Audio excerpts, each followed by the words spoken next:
Ladies and gentlemen, this is probably going to be the message where I'm actually speaking and preaching to myself.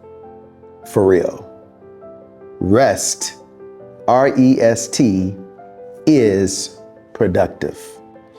The hustle culture is lying to you and is lying to us.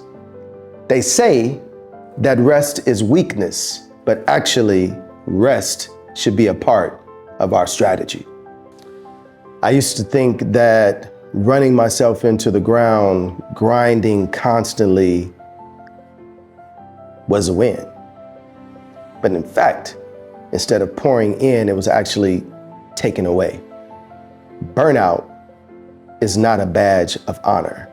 That's what the world tells us, but that's actually not true. Pouring into ourselves, getting rest, actually is our superpower. That's really the secret sauce. Rest equals results. It's easy. I know it sounds easier said than done. Be intentional about making that time for yourself. Friends, this is where I go wrong. And I'm gonna share with you.